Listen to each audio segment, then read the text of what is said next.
நற்பவி divine channel நேயர்களுக்கு அன்பார்ந்த வணக்கம். தொடர்ந்து ஜோதிட துறையில இருக்கக்கூடிய ஒவ்வொரு கேள்விகளுடைய சந்தேகங்களை பார்த்துட்டு இருக்கோம். அதுல மிகப்பெரிய ஒரு டாபிக் அப்படின்னு சொல்லலாம், மிகப்பெரிய ஒரு அஸ்திரம் அப்படின்னு சொல்லலாம், பரிகாரம். பரிகாரம் அப்படிங்கிறது உண்மையா பொய்யா அப்படின்றது நிறைய பேருடைய கேள்விகளா இருக்கு. சரி, நான் பரிகாரம் செஞ்சுட்டேன், இன்ன வரைக்கும் எனக்கு ரிசல்ட் கிடைக்கல அப்படிங்கிறவங்க இருக்கு. இல்லை, நான் இந்த இடத்துல ஒரு சின்ன பிட்ல படித்தேன், அதை செஞ்சேன், எனக்கு சக்ஸஸ் கிடச்சிருச்சு அப்படின்னு சொல்கிறவங்களும் இருக்காங்க. பரிகாரம் அப்படின்னா என்னங்க? பரிகாரம் அப்படிங்கிறது பரிகாரம், ஒரு கர்மாக்கு ரிப்ளை பண்ணுறது தான் பரிகாரம். இதுதான் ஒரே வார்த்தை. அப்போ இந்த பரிகாரம்ன்றது ஒரு ஜாதகத்தில், இப்போ ஒரு உதாரணத்துக்கு ஒரு புத்திர தோஷம் இருக்குது ஒரு ஜாதகத்தில், பரிகாரம் பண்ணி குழந்தைய பெற்றுக்கிறாங்கன்னு வச்சுக்கோங்க. அந்த ஜாதகத்தில் குழந்தை இல்லை அப்படின்னு தீர்மானிக்கப்பட்டு இருந்து இவங்க அதுக்கான பரிகாரம் செஞ்சு குழந்தை பிறந்துருச்சுன்னா இந்த கர்மாவை அடுத்த ஜென்ரேஷனுக்கு தள்ளி வைக்கிறாங்கன்னு அர்த்தம். டெஃபினட்டாக சொல்லலாம் அடுத்த ஜென்ரேஷனுக்கு குழந்தை இருக்காதுன்ட்டு. சரி, அப்போ எதுக்கு தான் பரிகாரம் செய்யணும் அப்படின்னு பார்த்தீங்கன்னாக்கா, ஒரு மனிதனுடைய வாழ்க்கையில் தான் வாழக்கூடிய ஆதாரங்களில் இருக்கக்கூடிய தடையோடைய வீரியத்தை குறைக்கிறது தான் பரிகாரம்.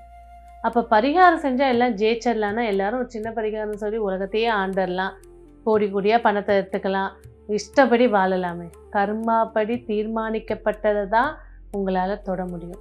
அப்போ ஒரு திருமண தடை அப்படின்னு சொல்லும்போது ஃபஸ்ட்டு பிரசனம் போடுவாங்க. நம்ம வெத்தலை பிரசனம் உட்காந்து பார்ப்போம். வெத்தலை பிரசனம் பார்க்கும்போது பார்த்திங்கன்னா ஒரு கர்ப்பிணி சாபம் இருக்கும். முக்கால்வாசி பார்த்திங்கனாக்கா நம்ம ஜாதகத்தில் இருக்கக்கூடிய தோஷங்களுக்கு தான் நம்ம பரிகாரம் செஞ்சிட்ருக்கோம். ஒரு ஜாதகத்தில் முன்ஜென்ம கர்மா அப்படின்னு சொல்லக்கூடியது 10ஆம் பாவம், வயிறெறிஞ்சு விட்ட சாபம் அப்படின்னு சொல்கிறது 8ஆம் பாவம். ஒரு 10 தலைமுறையாக ஒரு தோஷம் இருந்துகிட்டே இருக்குங்க, ஒரு பெண் சாபம் இருக்குங்க அப்படிங்கிறது 12ஆம் பாவம். இவைகளை தீர்மானித்து தான் ஜாதகத்தில் இதுக்கு தீர்வு இருக்குது அப்படின்னா தான் பரிகாரமே சொல்லுவாங்க. சும்மாவே கல்யாணம் ஆகலையா, அப்போது லக்ஷ்மி கோயிலுக்கு போய் வழிபாடு செஞ்சுட்டு வா, சுக்கிரன் கோயிலுக்கு போயிட்டு வா, அதெல்லாம் பரிகாரமே கிடையாது. ஜாதகத்தை கணித்து சொல்லக்கூடிய பரிகாரம். ஏன்னா ஜோதிடர் ஏங்க பரிகாரம் சொல்லணும் சொல்லுங்களேன்? ஒரு ஜோதிடன் ஒரு ஜாதகத்தை தொடும்போது அவன் தெய்வக்கியனாகி அவனுக்கு கர்மா நீங்குமா நீங்காதா? சரி, அடுத்த கொஸ்டினுக்கு வருவோம். பரிகாரம் உண்மையா பொய்யா? பரிகாரம் உண்மைதான். பரிகாரம் எந்த அளவுக்கு உண்மை?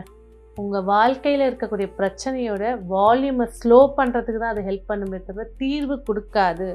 ஒரு பரிகாரம் தீர்வு கொடுக்காது. அதை நல்ல மைண்டில் செட் பண்ணி வச்சுக்கோங்க. அப்போ என்னதாங்க நம்ம வாழ்க்கையில் ஜெயிக்கிறதுக்கு உண்டான ஒரே வழி அப்படின்னு கேட்கும்போது பார்த்தீங்கன்னாக்கா, எந்த எதிர்பார்ப்பும் இல்லாமல் ஒரு விஷயத்தை தொட்டால் சக்ஸஸ் கிடைக்கும் அப்படின்னா குலதெய்வம். உங்களுடைய குலதெய்வம் மட்டும்தான் எந்த எதிர்பார்ப்பும் இல்லாமல் உங்களுக்கு வெற்றியை தரக்கூடிய தெய்வம். அப்போது எந்த மாதிரியான பிரச்சனைகளை நீங்கள் ஃபேஸ் பண்ணாலும் வருடத்துக்கு ஒரு முறை குலதெய்வத்தை போய் வழிபாடு. எத்தனை வாட்டி குலதெய்வத்தை கும்பிடலாம் அப்படின்னு பார்த்தீங்கன்னாக்கா, அந்த கோவிலில் நடக்கக்கூடிய உற்சவ பூஜை ஒரு வாட்டி, மாசி மாதம் வரக்கூடிய மகா சிவராத்திரி ஒரு வாட்டி, சித்திரை வருடப்பிறப்பு பிறந்தான வளர்பிறை ஞாயிற்றுக்கிழமை, சித்திரை மாதம் வளர்பிறை ஞாயிற்றுக்கிழமை, இந்த 3 முறை ஒருத்தர் வருஷம் தவறாமல் ஒரு அட்டண்டன்ஸ் போட்டுட்டு வராங்க அப்படின்னா கண்டிப்பாக அவர்கள் ஜாதக ரீதியான பிரச்சனையாக இருந்தாலும் சரி, சாபமாக இருந்தாலும் சரி, தோஷமாக இருந்தாலும் சரி, இந்த வாழ்விற்கு அது தடைகளை கொடுக்காது, பிரச்சனைகளை ஏற்படுத்தாது. அதுதான் பரிகாரம். ஒரு பரிகாரம் தீர்வை கொடுக்குமா அப்படின்னு இன்னொரு வாட்டி பேசணுன்னா, ஒருத்தருக்கு ஆக்சிடெண்ட் ஆகணும்னு ஜாதகத்தில் விதி இருக்குது. நம்ம என்ன சொல்லுவோம்? உங்களுக்கு உடம்பை விட்டு ரத்தம் போகணும்னு இருக்குது, கண்டிப்பாக போய் ஒரு பிளட் டொனேஷன் பண்ணிக்கோங்கன்னு சொல்லுவோம். அப்போ பிளட் டொனேஷன் பண்ணிக்கும் போது வலிக்காமல் ரத்தத்தை வெளியில் அனுப்பிச்சிடுறோம். ரத்தம் வெளியேறி தான் ஆகும். அதுதான் ஜோசியரோட வேலை. உங்களுக்கு வலிக்காமல் நோவாமல் ஒரு விஷயத்த சக்ஸஸ் பண்ணி கொடுக்கறது தான். அதையும் மீறி நான் இதை செய்கிறேன் அதை செய்கிறேன், இத்தனை லட்சம் கொடுத்து ஹோமம் பண்ணேன், இதெல்லாம் பண்ண, கண்டிப்பாக ரிசல்ட்ஸ் கிடையாது.